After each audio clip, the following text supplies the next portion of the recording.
welcome to the Entertainment Monster. Today we're talking about Guardians of the Galaxy Volume 2, the spoiler review. So if you haven't seen the movie, you don't want to know all the plot points and the characters and all that good stuff, then I recommend you watch this after you've seen the movie. Let us know what you think later on. So, into the spoilers. The trailers told us a lot about this movie, about who Star-Lord's dad is, one of the main Guardians of the Galaxy characters, and that kind of ruined it for me a little bit, going into this movie knowing who his father was, that he's Ego the planet, and you know that Ego, well, if you're a big comic book nerd, you know who Ego is and what he's about. So Ego is not a good character, but we'll start from the beginning of the whole spoilers. They go to this planet, and they're in exchange of protecting this planet, they're going to retrieve Nebula, who is Gamora's sister, Thanos' daughter.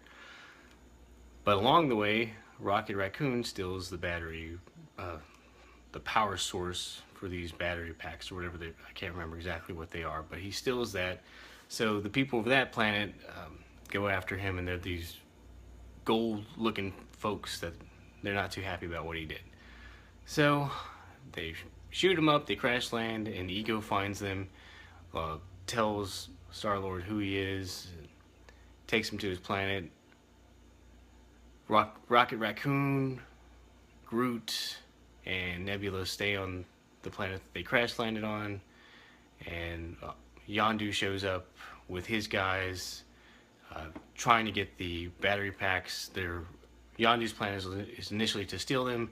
His crew is not happy with that idea because they want to capture the entire team and take them back to the other planet. So Yondu's pirate group turns on him. They're not happy with what he's doing. So he gets captured along with Baby Groot and Nebula and Rocket Raccoon. They have to try to escape what's going on with his group that overtook him, and Taserface, which is a stupid bad guy. He's not really a main character, but he's just a dumb guy that's in the movie that tried to take over Yondu's ship. Now back to Ego.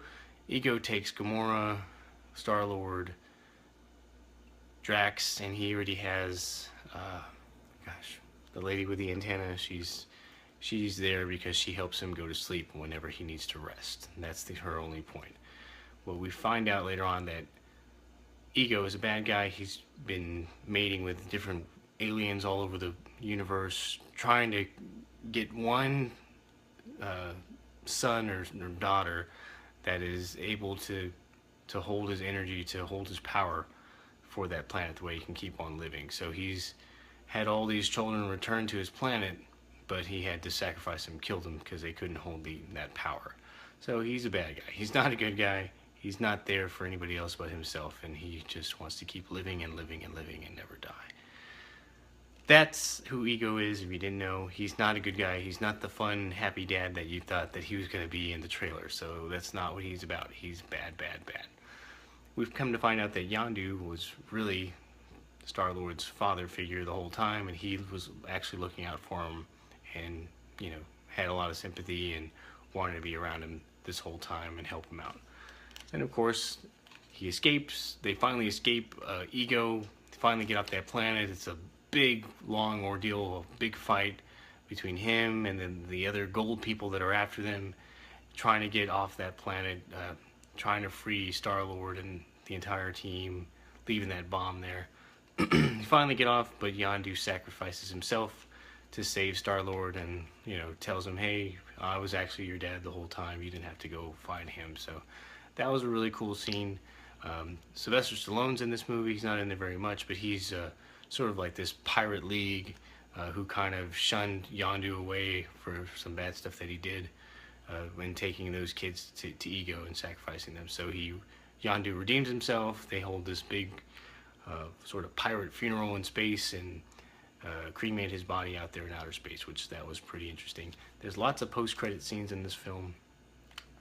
Some of them are just there just for fun, like Stan Lee's post-credit scene. I think there's another one there's a cameo with Howard the Duck, and I can't remember, there's another one with Howard the Duck at the end. There's another one with teenage Groot, and then there's another one that actually leads up into either Guardians of the Galaxy Volume 3 or the next Infinity Gauntlet, Infinity War. They show Adam Warlock in a chamber. I guess the gold people have created him and they want to unleash him to go after Guardians of the Galaxy, which we'll see what happens with that. So anyway, let us know what you thought about the movie, what you thought about the post-credit scenes, if you liked it, if you didn't like the movie, if you hated it.